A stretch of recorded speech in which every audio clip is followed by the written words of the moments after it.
Hey, buddies and ladies and gentlemen, it's Dr. Vibe here, host and producer of the award-winning Dr. Vibe Show, 2020 Best Podcast News Award winner, 2018 Innovation Award winner, given up at the Canadian Ethnic Media Association. Also, host of the only online show in the world that is for fathers and dads, that is sponsored by Dove Men Care.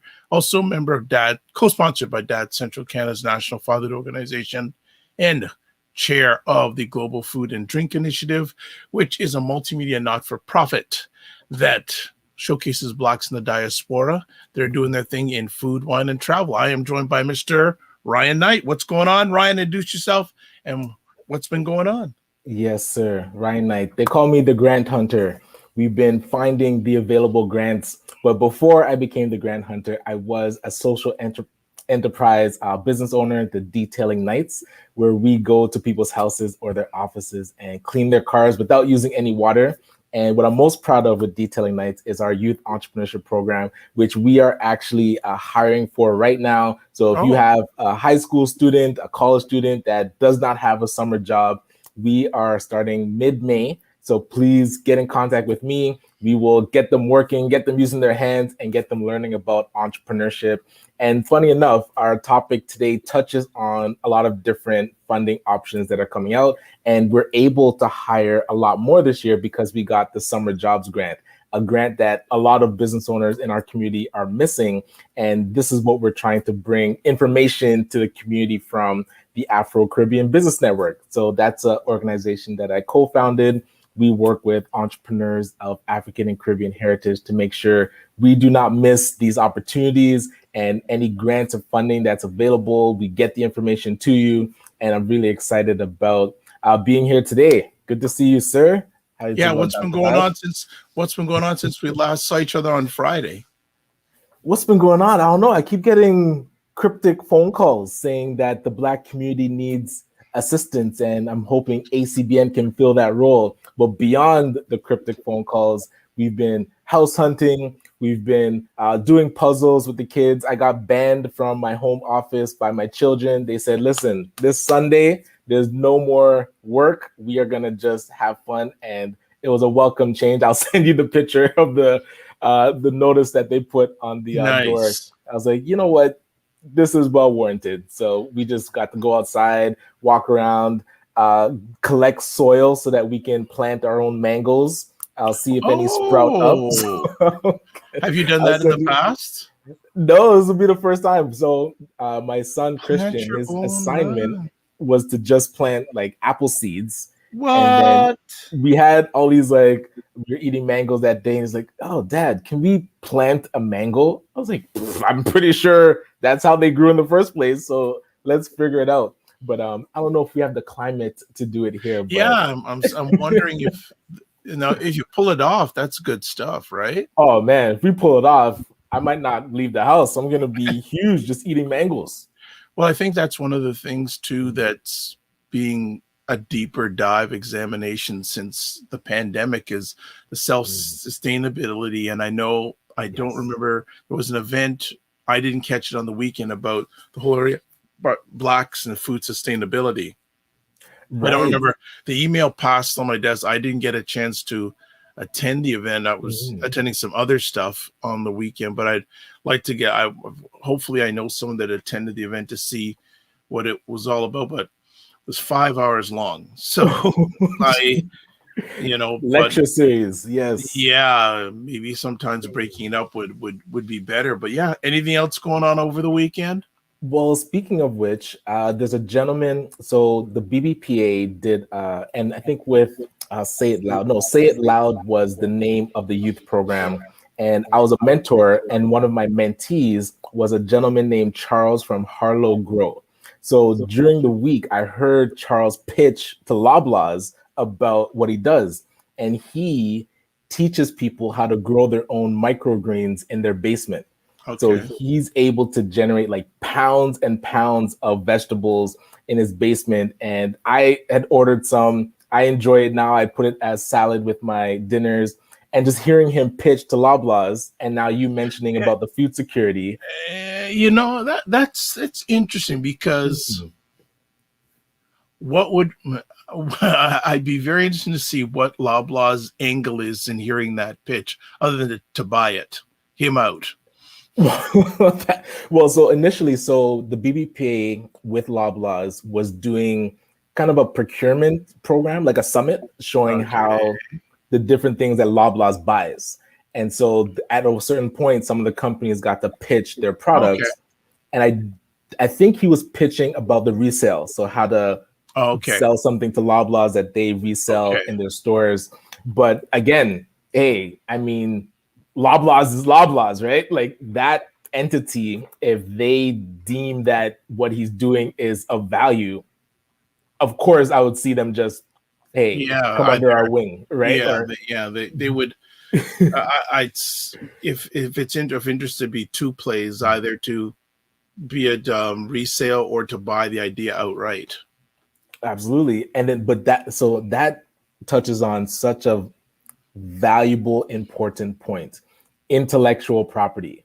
He knows how to set up, because he's been researching and like all the humidity and the soil and all. He was talking when I first met him about all the dynamics of growing like in a kind of a micro garden, and that intellectual property is what could make this gentleman a millionaire. Like if Loblaws is interested, it's not to say I hope he's trademarked this. but that's the thing. That's where we have to I have these hope, conversations. because yeah, either he's trademarked it or make.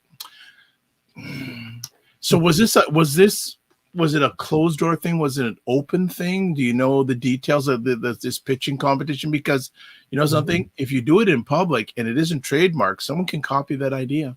Well, definitely. But I think the process to do it is like what I'm saying is kind of secret. Not the what do they say? Not but trademark, but secret formula. yeah, I guess it's a secret formula, but anyone can get a formula that can work also with the same thing. If it like, I'd want to know if it's patented, is it trademarked, all those sort of things, because hey, companies like Loblaws, they can find out their ways without knowing his way. They can replicate that process. That touches on an interesting concept, because I'm of two minds. One is if you can convince Loblaws to grow local and like get them with microgreens and using like local farmers instead of shipping salad from California. But they already have their local farmer network. So there's where I'm sort of always figuring out, you want things locked down, airtight, done. Yeah. So the thing is, they already have their network of local farmers. Right. Well, so this is where I'm saying, do you see that product though? Yeah, but the thing is, again, he's pitching it, and even if it's a big idea, they've got their network. Loblaw is a huge company. Oh, definitely. Like many years ago, I used to work for a company that did all the all the grocery bags for Loblaws. So there's a big and people don't realize, and you may or may not have Loblaws in Canada, but Loblaws is no frills. Loblaws, there's also Central Canada Grocers. They also own Weston Bread. Yeah, and it's a whole chain of grocery stores. It's not. And I don't know. I may or may not be right. I think they have their hand in Fortino's. I don't know. They have that, like the Loblaws flow chart is huge. Like people must realize that there's only about 4 or 5 major grocery chains in Canada. There's Loblaws, there's Sobeys. Out west, is it Safeway? I think Safeway is still out west. Okay. Another big player too now these days is Costco.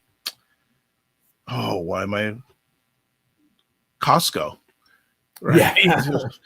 So I guess Walmart would be in that camp too, right? Yeah. So if I'm that gentleman, I would be knocking on all their doors, and whoever gives me the best offer, I go with it, because it's interesting. A number of years ago, I was watching a documentary. I know they're at least in the top 2 or 3. Do you know that Costco is one of the biggest wine retailers in the world? Wine? What? Wine. In the United States, at Costco, you can buy wine. And right. They're like in the top 10 of wine retailers in the world. Okay. So this is what I'm saying. If he had, so that's the thing, right? So if he has a good idea, I'd be shopping that around as long as it's trademark, patent pending, and NDA. Well, and that's how do you patent farming? Because I'm curious what the process is. I think it's more the process. His intellectual property in the process. Like probably now again, I'm no expert in all this stuff, but I'm just thinking from where I sit that you want to make sure the process is patent pending. May not, again, maybe other people can copy the end result, maybe, but the intellectual property would be the like whole you said, process. Definitely the process, because you like how he sets up, I guess, a micro farm would be the intellectual property. And again, is that even patentable? Patent pending. Is that patent pending? Yeah. So I just think that it's a great idea. Like just even to get the opportunity to be in front of them, is great, and learn that process. But all at the end of the day, who are they going to go with him? Like that's the thing. We're getting number of black hunters are getting the points to be in front of, and that's the minority, the small minority, get to that. The question, would a deal ever get to be made? And so that's it. I didn't even know. Again, I don't know everything. You're more in that business world. I got enough stuff going on, communication and media wise. But that's an interesting. Anything else going on over the weekend? No, I enjoyed my day off. It was good. It was sprinkling rain, and the children were not affected at all. They're just like, that's strong, man. Embrace the environment. So it was a great weekend. I have to say kudos to CABJ, the Canadian Association of Black Journalists. They had a really good and informative conference on Friday night and Saturday during the day. And keynote speaker was Camille Dundas of Buy Blacks, and she was just laying it down, bold, sold, and told about being a creating their own media entity. And for those who don't know, Buy Blacks is the most read online site for Black Canadians in all of the world. And I'm blessed to have Camille and Rogers good friends, and she was just laying it down in regards to dealing with the media, especially as an independent media house. And she does not play, Camille. She does not play. So it was really good to see. And they had it was a great online setup. You could do networking, mentorship, a number of different things. And it was good to see a number of young budding journalists attending the conference. It was a really good educational forum and really, really good. So did they say how they're going to be, I guess, interacting with journalists now, Black journalists? Because I know they've kind of been quiet the past few years. Yeah, they were quiet. They were quiet for a number of years, and I was blessed to interview Nadia Stewart and Brian Daly, who are, I guess, the 2 point people. Nadia from the Ontario, now doing work with Global News in Vancouver. She's the president, and Brian Daly, who's located out east, who's doing a lot of stuff. They had something called J School, which is a journalism school for young budding journalists over the past year. Had some good success with that. So they're definitely on the rising, or the name of the conference calls Rise 2021. And they're rising up the organization again, because I know a number of people like yourself have said, "Oh, what happened to CABJ? What happened? So they're getting getting the brand back in people's minds again, with addressing a lot of concerns about representation in the newsroom, and also keeping the spirits and the opportunities up for young journalists of color across this nation." And I know we're getting close to our break, but I was curious when we come back to ask you, what is on your wish list for them to execute in the journalism and media world? Because I know you have some concerns about how Black media is treated. Well, I think it's a two-way street, and I'll come back after the break with that, but I think it's what can we do on our end as Black journalists, and then what media houses can do. So we'll pause on that. We'll be back in just a moment after we hear from an organization called ACBN.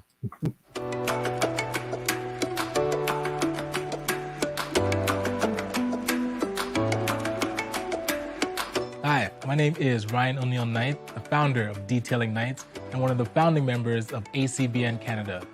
Our vision is to help unite and educate Afrocentric entrepreneurs so they can grow their businesses in a successful and sustainable way. We're helping businesses increase their sales and operations by providing networking, training, and consulting. So as a business owner myself, I found it difficult to find like-minded individuals, especially in my own community, that were doing things on a regular basis to help our businesses grow. ACBN Canada is that solution. We've created this community to surround your business with support to help you increase your sales and your profits. With expert workshops and masterminds to help keep you accountable, come and join us and really get to the next level.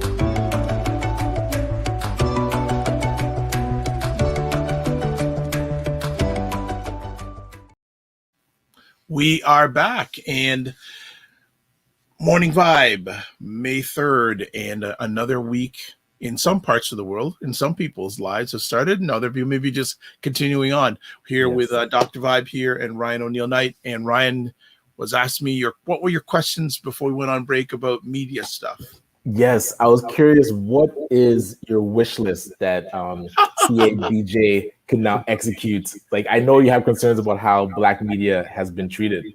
Well, I think for CABJ, I think just keep on pushing and getting the brand aware and getting people's making people aware that it actually exists still, and it's being very progressive. And I trust that Brian and the team will get things done. Actually, one of the interesting things when I had them on one of my other shows, Black Canada Talking, a while back, is they do not have a lot of Black male membership.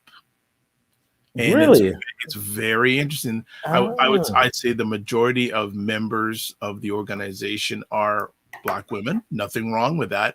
Right. But they would like to have, Ms. Stewart would like to have more membership of Black men, and even in the organization. So I have to have a conversation next time I do have an opportunity to speak with them.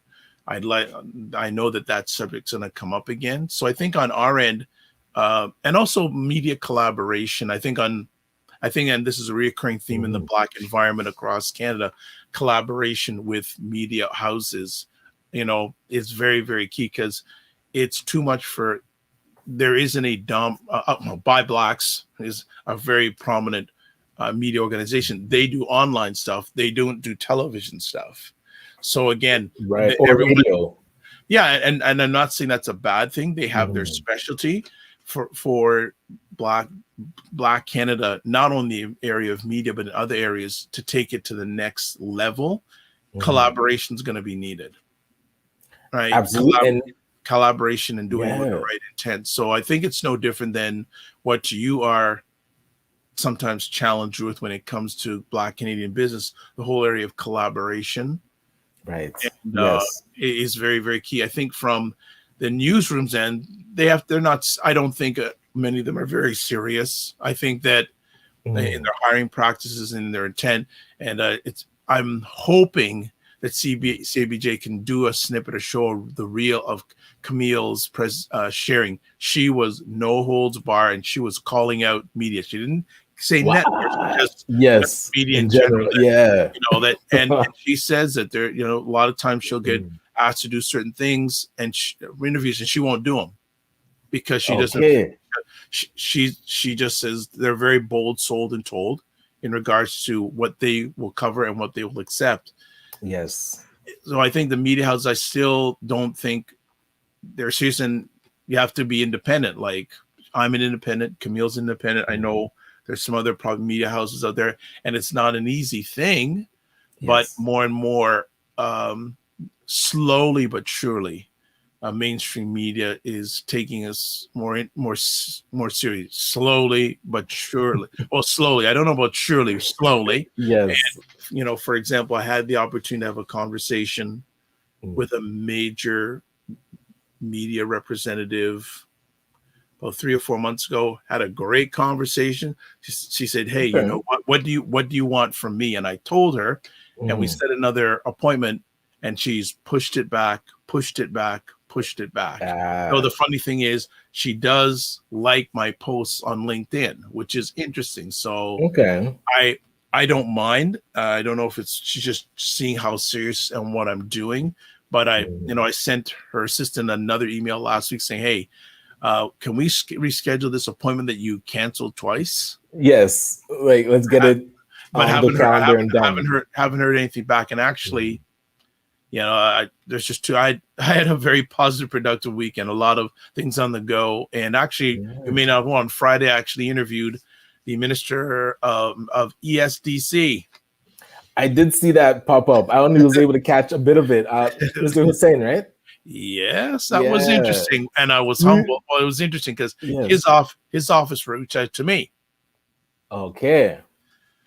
And the funny thing is, as it should be. Thank you very much. There you go. Right. If you want to get the word out, go to the media outlets. Like that simple math right there. And it's interesting that he actually said during our conversation, which I'm going to be posting the next day or so, that he wants to come back on.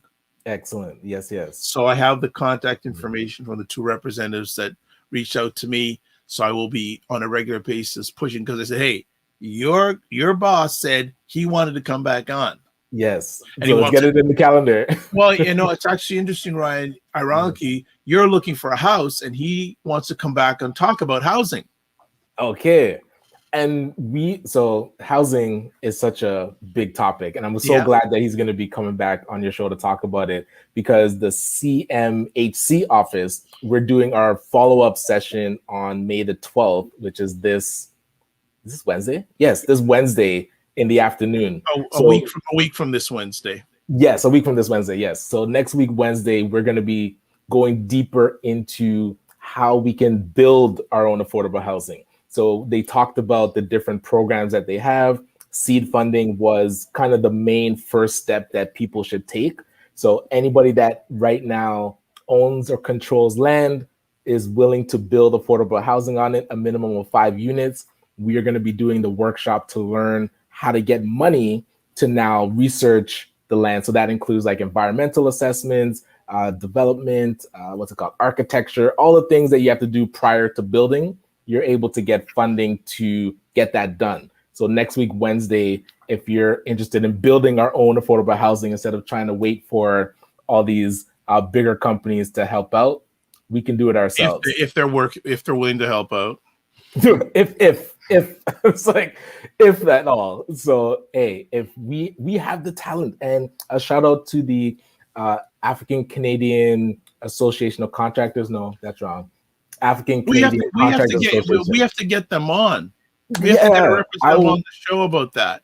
I will reach out their to organization. Them. We have to get. We definitely got to get a representative on the show about that. But because we have the talent. There are great developers, great contractors, architects, everything, engineers in our community that can build, that already have built multi-unit complexes. I always talk about Isaac's, the Yorkdale building. Remember, when you say Isaac, you and I know who he is, but other people may not know who he is. So we're gonna go, who's Isaac, Ryan? Like from Dreammaker. So Isaac Olowolafe from Dreammaker Realty and Dream Developments and Dream Ventures and Dream Legacy Foundation and Dream. I would just say Dream Drip, right? Dream Drip. Yeah, the Dreammaker. I'm just gonna stick with that. That covers all the suite of companies that they run. But yeah, using that Yorkdale building, every time I drive by, it's like a guiding star. Like what would you call that? A beacon. Of inspiration. It's a hub. It's the command center. And so, hey, let's duplicate something like that. We have a housing crisis. We have an affordable housing crisis. We have people in the community that can build buildings and houses. Let's just put the two together. So the Canadian government has put over $26 billion towards their housing strategy. And in this past budget, they put an additional $3 to $5 billion towards the housing strategy. So where's that money? In the CMHC office. How do we access it? Join us on May 12th so that we can show you how to position yourself in front of the flow of money that is supposed to be building housing and clearly they ain't keeping up. So they need to call in the reinforcements. Black community can build. Okay. Actually, we should become known as builders. We already built so much things. Like, we can go so deep into history about the things that we've built. You know, that is what we're known for. Which brings up another interesting conversation point, and hopefully you'll get a representative from that builders or construction or renovation association on, because I have had conversations with a few different individuals, and what they have come back to me saying is we can't find reliable Black individuals in that trade. And the challenge is they have to go outside of the Black environment for that. And what's even more, contractors are booked up. So it's an interesting paradigm here that we're in a pandemic, posts are still in a pandemic, but contractors are busier than ever. Like, if you haven't got a contractor now, I've heard, forget it. Wow. you see that? They're booked for the rest of the summer. They're done. Well, that's where infrastructure doesn't stop. Like, it just shifts. So if we get hit with a pandemic, then the things that are needed change, but the people are still needed to build it. And then, okay, there's no pandemic, we're always building. So getting our children, especially, into infrastructure and all the different areas of construction. I mean, the list is almost infinite of the different ways you can be engaged in construction. Everybody only thinks of, oh, I don't want to lay cement. It's like, dude, that is literally one piece of the construction industry. There's so many different layers. Hey, builders need lawyers, builders need accountants, builders need plumbers, engineers, architects, computer science, you name it, that is involved in the construction industry. So if we could actually use the construction industry as a way to support job growth and support building our own infrastructure, we could really solve a lot of our own problems. And here's a hint: the money's already there. We are just not accessing it. Like, that's what kills me, is that the money is there. Right, and you say the money is there, but I think so. Just my always thought is are we equipped process wise to get the bag?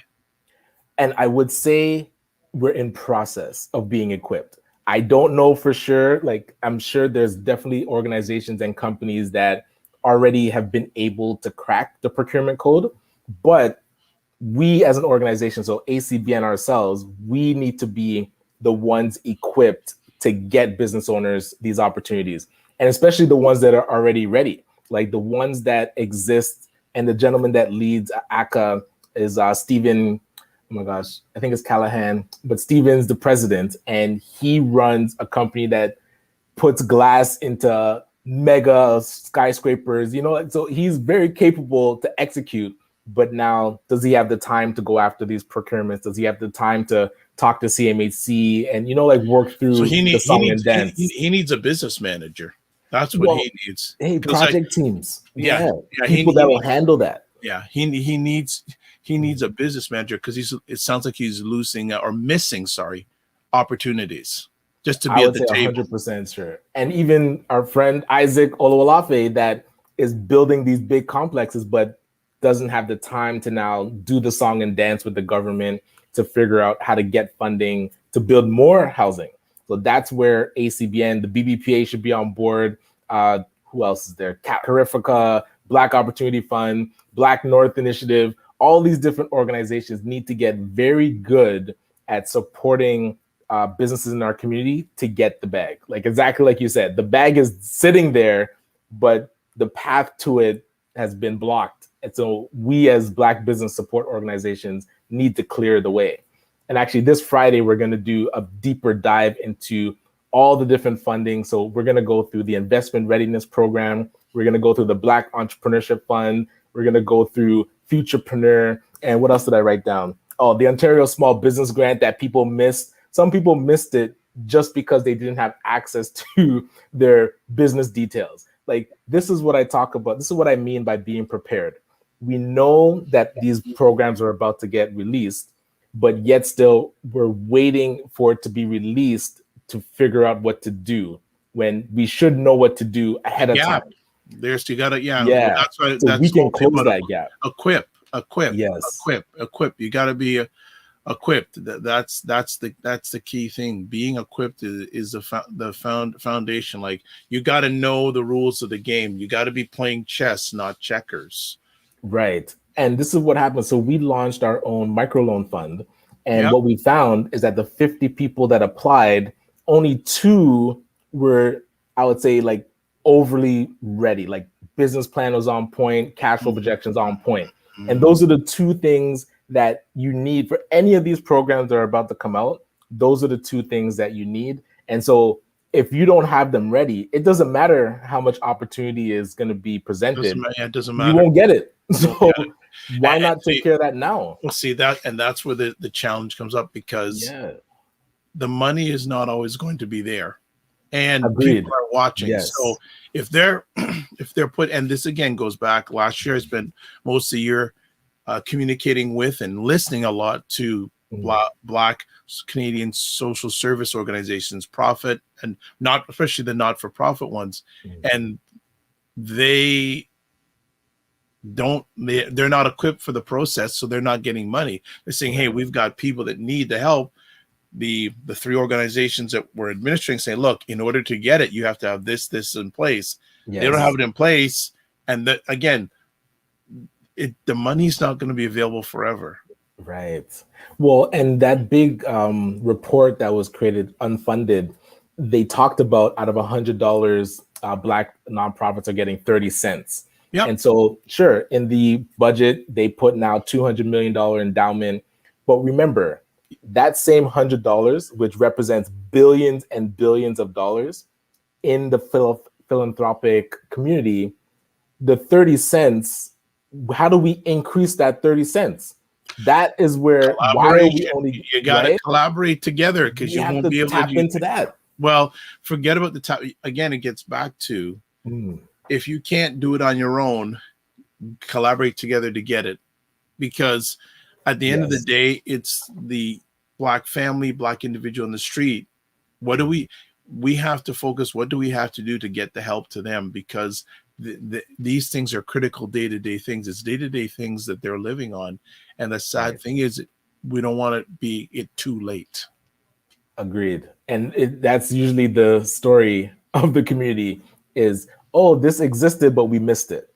And then we're trying to play catch up, when right now we need to get ahead of the money that's coming and be prepared. So, hey, if you're free on Friday, 2:30, we're going to go deep. So you're going to be available Friday morning then? Because it sounds like your Friday's going to be like full. Oh, yeah, morning for sure. We're going to. All right, just want to make sure. Track down Akka. Yeah, okay. I want to make sure if you're available for the morning vibe. So, 100%. All right, this is good stuff. So, folks, we were just chopping it up, what was going on in our lives recently, and just things that have come up. And as usual, thank you for watching live or on the replay. We enjoyed. I hope you do too. And what's on top? So you've told us what Friday is going to entail. What else is going on this week? That's the main thing. So we opened up Grant Hunter University. So for those that, again, are looking for grants, need a guiding hand, we created a full course to say, hey, I will walk you through step by step. We had been doing the weekly sessions, so just showing people kind of what I do behind the scenes. And now this kind of, because our bandwidth got, I guess, stretched with working one-on-one. So we tried to create this course so that we can work with more people and have them go through it at their own pace. Smart. Yeah, so excited about that. So where can people access that? So that one, you could actually go to the website granthunteru.com, and it'll take you to the landing page that talks about the Grant Hunter University. And also you can email me at ryan.knight@acbncanada.com, or just go to our website, acbncanada.com, and in the resources section, you'll see about the Grant Hunter University. Wonderful. Well, folks, for myself, I've got a lot of content to put up. I'm blessed that I have some interns that are helping me out for the next 4 months. Thank you. Shout out to Sheridan College. Thank you, William, Sheridan College. So they are working incredibly incredibly great and reposting or giving me a lot of content. So watch for my platform always. But now also follow me on Instagram, because what you'll also be seeing in the near future is I'll be showing snippets of conversations that I've had. And if you like them, then it'll take you right to the main conversation itself. So shout out to my interns, Maddie, Matthew, and Callum. Amazing work. I'm really happy to have you on board, and you'll be seeing the results of their great work over the next few months. Also, I've got to start preparing because next week I have to do a presentation at the National Fatherhood Conference. So I've got to prep for that. Hey, good luck with that. That should be great. Well, it's interesting. They want me on for 60 minutes. I said, I don't want people listening to me for 60 minutes. So right. I'm actually in the process of doing a pre-recording with some Black fathers about the ups and downs of Black fatherhood. So when I present the idea to the conference leader or organizer, she said, "Oh, I'm getting goosebumps about that idea." So I'm going to run on that and other things that are going on in this alleged time. But our time is up, folks. We will see you on Friday. We hope you have a really blessed week. And remember to give yourself grace. Remember, you're blessed, highly favored, a magnet for miracles, and a solution for someone's problem. And live your life as a dream. If you can dream it, you can make it. Sometimes you have to get small to get stronger. Block assumptions and aim bigger, aim better, aim higher, aim wider. Love, faith, and respect. And remember to give yourselves grace. See you on Friday, folks. Peace.